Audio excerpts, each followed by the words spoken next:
지난 금요일 밤 교회에서는 교회학교 어린이들의 금요 기도회가 있었습니다. 겟세마네 동산에서 기도하신 예수님의 간절한 기도와 십자가를 지고 가신 그 고난을 직접 체험하면서 나의 죄 때문에 십자가를 대신 지신 예수님과 독생자 예수님을 세상에 보내신 하나님의 사랑이 얼마나 큰지 느껴보는 시간을 가졌습니다. 그리고 체험 이후에 밤 9시부터 10시까지 1시간 정도 찬양하고 기도하는 시간을 가졌는데, 놀랍게도 많은 어린이들이 눈물을 흘리며 기도하는 모습을 우리가 볼 수 있었습니다. 아이들은 매우 감성적이고, 때로 아이들의 기도 제목이나 눈물은 예수님의 고난을 이해해서라거나 혹은 교육의 목적에 꼭 맞아서 그런 것은 아닐 때도 있지만, 아이들은 예수님의 십자가의 고난과 겟세마네 동산에서의 외로우셨던 그 기도 시간을 몸으로 느끼고 마음으로 느끼면서 주님의 고난에 대해 눈물을 흘렸던 것입니다. 이를 위해 겟세마네 동산에 교회 학교 선생님들과 또 몇 분의 어른들이 동참하셔서 겟세마네 동산 세트장을 직접 만들어 주시고, 도저히 골고다 언덕까지 예수님께서 홀로 지고 가실 수 없었던 십자가를 만들어 주셨습니다. 십자가는 아주 무거운 원목으로 만들었는데 무게가 30kg이 조금 넘게 제작이 됐습니다. 실제 십자가보다는 덜 무겁지만 아이들은 물론이고 웬만한 여성들은 어깨에 지면 무거워서 비틀거릴 정도의 무게가 됩니다.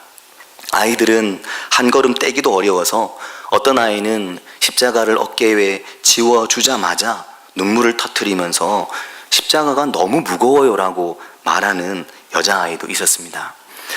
지금 교회 마당에는 십자가와 겟세마네 동산에서 기도하신 예수님의 모습을 그린 그림이 그날 밤 모습 그대로 설치되어 있습니다.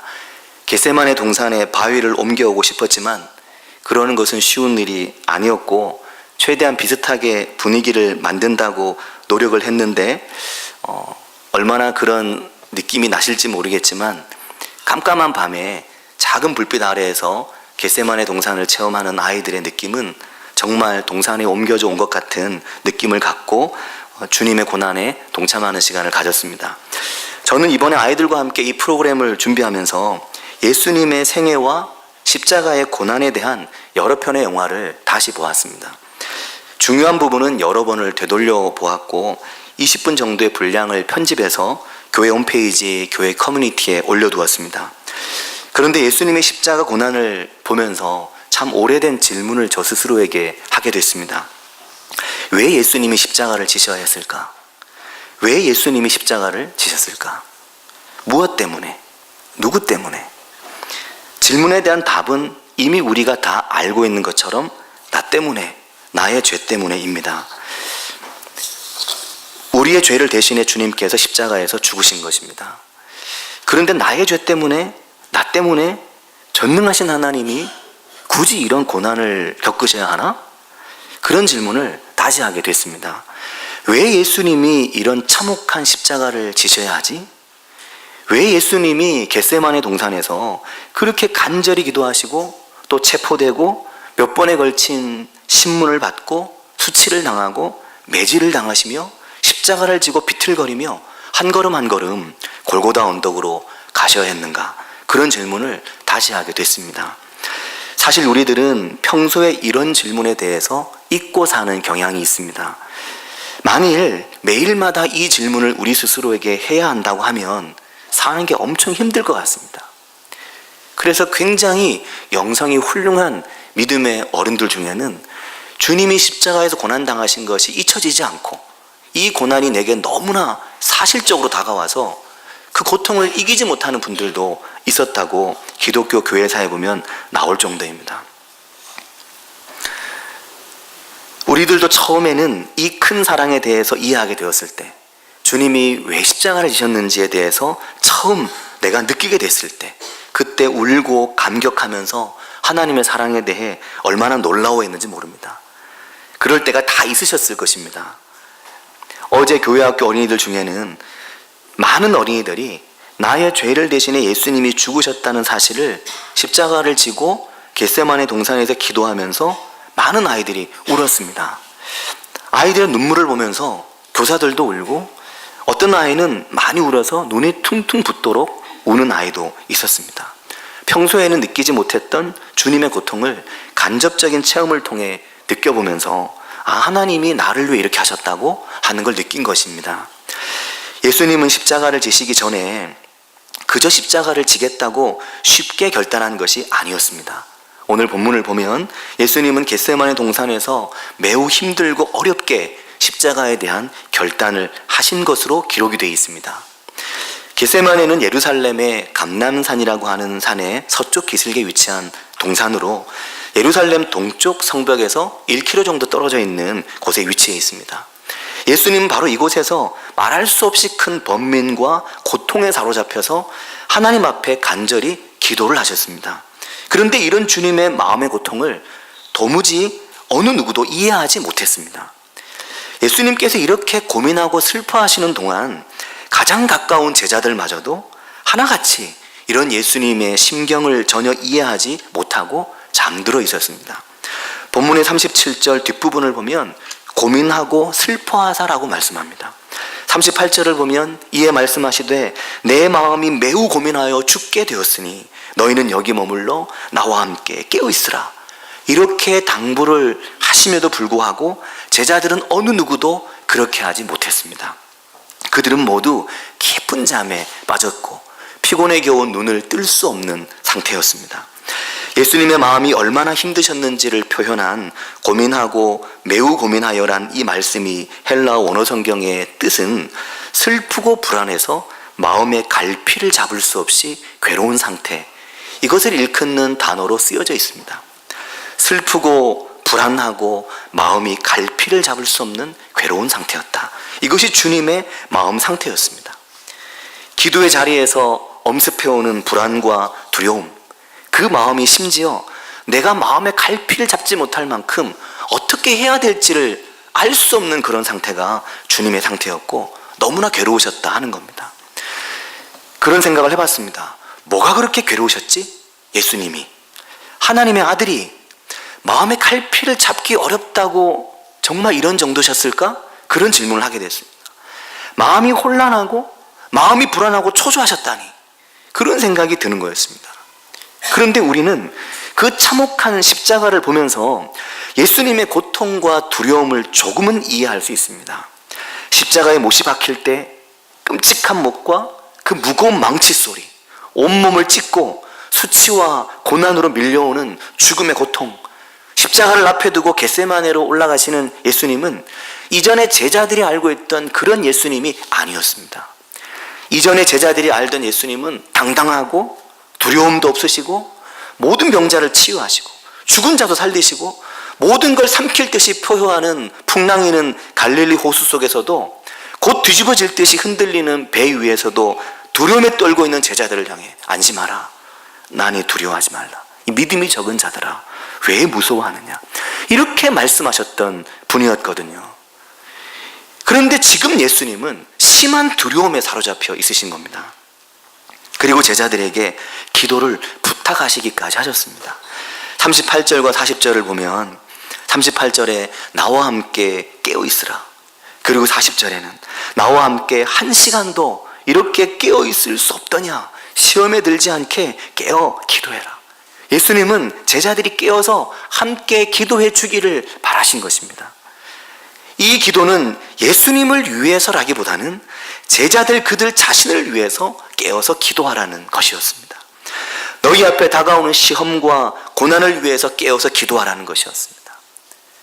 제자들은 모두 다 잠들어 있었고 보기 좋게 곧 다가오는 고난 앞에 모두 도망가거나 모두 예수님을 부인하게 되고 말았습니다. 주님은 제자들에게 나와 함께 깨어서 기도하면서 갈피를 잡지 못하는 내 곁에 있어주기를 바랬지만 제자들 어느 누구도 그렇게 하지 못했습니다. 주님은 홀로 외롭게 겟세마네 동산에서 하나님 앞에 얼굴을 땅에 묻고 땀이 땅에 떨어지는 핏방울처럼 보일 만큼 온 힘을 써서 간절하게 기도를 하셨습니다. 예수님은 인간의 죄를 위해 인간을 대신해서 고난의 십자가를 져야 한다는 사실이 조금도 쉽지 않으셨다는 것입니다. 겟세마네 동산에서 이 대속의 죽음과 싸우셔야 했다는 것입니다. 그 고통이 얼마나 컸는지, 얼마나 그 십자가의 고난을 지나가기가 어려우셨는지, 그 잔을 마시는 것이 얼마나 두려운 일이었는지 39절과 42절 말씀에 보면 두 번이나 내 아버지여, 만일 할만하시면 이 잔을 내게서 지나가게 해주십시오. 그러나 내 원대로 하지는 마시고 아버지 원대로 하십시오. 만일 내가 마시지 않고는 이 잔이 내게서 지나갈 수 없다면 아버지 원대로 되기를 원합니다 라고 기도를 하셨습니다. 이 고난의 십자가 앞에서 아무도 주님의 고난에 함께하지 못했습니다. 본문의 43절과 41절을 보면 가장 가까웠던 제자들도 이 고난의 십자가 앞에서는 모두 잠들고 피곤을 이기지 못했습니다. 그들은 매우 많이 피곤했고 마음에는 원이지만 육신이 약했습니다. 그들의 마음은 깨어서 함께 기도하길 바라셨던 주님의 마음과는 너무나 달랐고 그들의 눈은 피곤을 이기지 못하는 눈이었습니다. 그렇게 주님께서는 홀로 외롭게 인간의 죄를 담당하셔야 했습니다. 그리고 본문의 45절을 보면 이에 제자들에게 오사 이르시되 이제는 자고 쉬라. 보라, 때가 가까이 왔으니 인자가 죄인의 손에 팔리느니라 라고 말씀을 하십니다. 이제는 자고 쉬라. 이제는 때가 되었다라는 것입니다. 이 부분에 대한 번역이 약간 다른데 한글 개역 성경과 한글 개역 개정 성경이나 KJV 성경에는 보면 이제는 자고 쉬어라 라고 되어 있고 NIV 성경이나 RSV 성경에는 아직도 자고 있느냐 이렇게 제자들을 약간 책망하듯 질문하시는 것으로 되어 있습니다. 한쪽은 이제는 자고 쉬어라, 한쪽은 아직도 자느냐 라고 번역이 되어 있는 거죠. 이것은 성경 원문이 좀 다양하게 필사가 되어 있기 때문입니다. 그런데 어떤 원문이든 이 말의 속뜻은 너희가 할 수 있는 거 이제 끝났다는, 너희들이 더 이상 할 수 있는 거 이제 없다는 겁니다. 이제 하나님의 구원의 때가 왔다라는 겁니다. 이제 내가 십자가를 질 시간이 왔고 너희가 나를 위해 기도할 시간은 끝났다라는 겁니다. 이제는 자고 쉬라는 거죠. 보라, 때가 가까이 왔으니 인자가 죄인의 손에 넘어간다는 것입니다. 이제 너희들이 할 수 있는 것이 아무것도 없다는 것입니다. 사랑하는 성도 여러분, 인간의 죄를 위해 십자가를 지시는 예수님, 그 고난의 십자가의 길로 나아가시는 예수님을 위해 너희들이 할 수 있는 게 아무것도 없다라는 것은 오늘 우리에게도 마찬가지입니다. 우리가 우리의 구원을 위해 할 수 있는 게 아무것도 없다는 말입니다. 어떤 선행이나 어떤 신앙적인 노력이나 어떤 영적인 각성도 우리의 구원에 도움되는 것이 아니고 전적으로 하나님께서 스스로를 포기하신 하나님의 십자가에서 이 구원이 이루어지게 되었음을 우리에게 말한 것입니다. 사랑하는 성도 여러분, 우리는 겟세마네 동산에 대한 말씀을 읽으면서 우리에게 깨어서 기도하라고 말씀하시는구나, 깨어서 기도해야겠구나, 그렇게 생각할 때가 있습니다. 그러나 그것은 우리의 생각일 뿐, 주님께서 겟세마네 동산에서 하시는 명확한 말씀은 너희 죄를 위한 나의 십자가에서 너희들이 할 수 있는 것은 아무것도 없다라는 겁니다. 값없는 은혜고 값없는 구원이다라는 겁니다. 이 구원이 하나님의 전적인 선물이다라는 것입니다. 물론 우리는 깨워서 기도해야 됩니다. 그러나 그것은 주님의 고난을 위해서가 아니라 우리의 고난을 위해서 깨워서 기도해야 됩니다. 어느 누구를 위한 것도 아닌 나의 고난과 나의 인생을 위해, 나의 삶을 위해, 나의 교회와 나의 가정을 위해 깨어서 기도해야 됩니다. 시험은 우는 사자와 같이 늘 우리를 찾아오기 때문에 우리가 깨어서 기도하지 않으면 늘 쓰러지고 늘 넘어지게 되어 있습니다. 그래서 깨어서 기도하는 믿음의 사람들이 우리가 되어야 됩니다.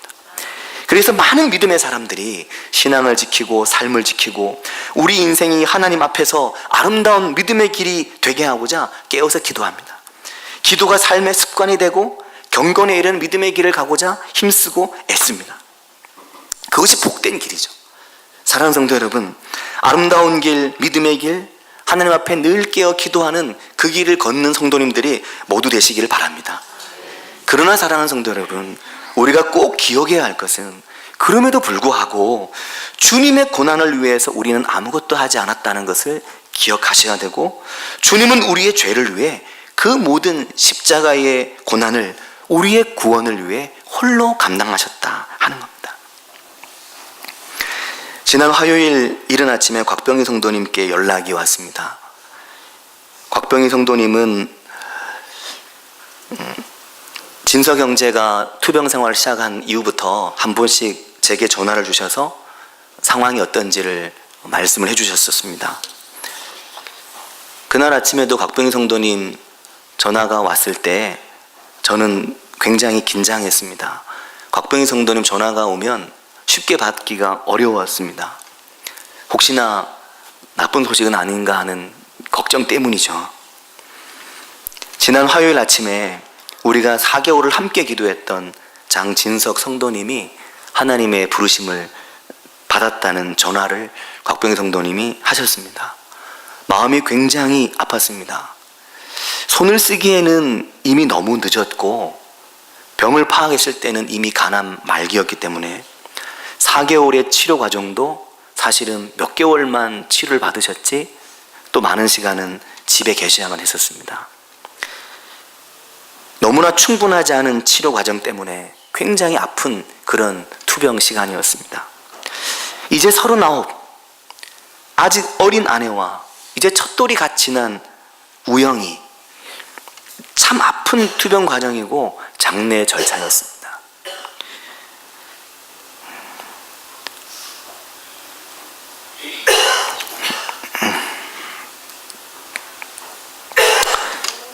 그래서 진서경제 어머니 또 아내 되시는 류진실 자매님 몇 번을 실신을 하셨었습니다. 입관을 할 때, 마지막 화장을 할 때 도저히 견디지 못하시고 의식을 놓을 때가 있었습니다. 위로할 수 있는 말이 없는 거죠. 하나님의 위로가 하늘로부터 임하시기만을 바랬습니다. 어제 사무예배까지 모든 장례를 마치고 곽병희 성도님과 장진석 형제님의 큰 누나인 장진화 성도님이 교회에 오셨습니다. 그리고 이런 이야기를 하셨습니다. 교회를 한 번도 오지 못했던 동생을 위해 온 교회 성도님들이 4개월 동안 기도를 해주셨는데 너무 감사하다는 거였죠. 때로는 우리 기도를 이렇게 해주셔도 되나? 교회도 기도할 게 많은데 교회도 안 나온 진석이를 위해서 이렇게 기도해 주셔도 되나? 미안할 정도였다고 하셨습니다. 그러면서 이런 이야기를 장진화 성도님 하셨는데 그 말에 너무나 큰 은혜를 받았습니다. 비록 병이 낫는 기적은 일어나지 않았지만 제 동생이 천국에 가는 기적이 일어났다는 이야기였습니다. 그 이야기에 너무 큰 감동을 받았습니다. 동생이 하나님의 부르심을 받던 날 새벽에 형제가 3살 터울이라고 하시던데 이제 시간이 얼마 남지 않았다는 것을 알게 된 작은 누나가 어릴 때 중고등학교 시절에 교회를 다녔지만 그 후에 여러 번 이사하고 또 바쁘게 살면서 하나님을 향해 오래 마음을 닫고 살던 동생에게 영접 기도를 해야 되겠다는 생각이 들어서 급히 인터넷을 뒤져서 영접 기도를 찾아서 동생에게 기도를 해주었는데 그때까지만 해도 예수님에 대해서나 하나님에 대해서 거부하고 저도 신방을 가고 싶었지만 갈 수가 없었거든요. 그런데 그날 새벽에 누나가 영접 기도를 할 때 진석 형제가 눈물을 흘리면서 고개를 끄덕이며 하나님의 부르심을 받았다는 것이었습니다. 그 이야기를 조금 일찍 해주셨더라면 장례를 진행하는 동안 저도 마음이 조금 더 가벼웠을 텐데 그날 그 말씀을 듣고 너무나 사실 감사했습니다. 장래에 함께 해주신 성도님들께 고마웠고 그러면서 깨닫게 된 것이 하나님의 구원의 역사와 구원의 경륜이 너무나 놀랍다는 것이었습니다. 사람이 사람의 구원을 위해 할 수 있는 것은 아무것도 없다 하는 것입니다. 오직 하나님의 사랑과 예수 그리스도의 십자가 사랑만이 우리를 구원하시고 우리를 값없는 구원에 이르게 하시는 것입니다. 그래서 죄가 많은 곳에 은혜가 많고 죄가 많은 곳에 구원의 감격도 큰 법입니다. 누가복음 23장 42절에 보면 예수님의 십자가 좌우편에 달린 사람 중에 한 사람이 예수님을 향해 그 십자가 위에서 죽기 직전에 이런 말을 했습니다. 예수여, 당신의 나라 임하실 때 나를 기억하소서. 그때 주님이 이렇게 말씀하셨습니다. 내가 진실로 내게 이르노니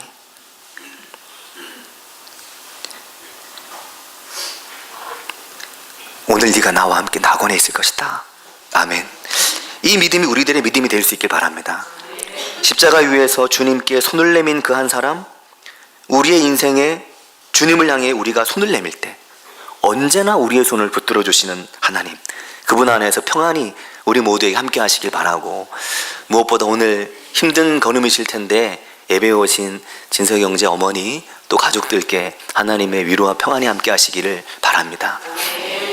이 시간 기도하실 때 우리에게 놀라운 구원의 은혜를 주신 하나님께 감사하고 또 진석이 형제의 가족을 위해 기도해 주시기 바랍니다. 같이 기도하겠습니다.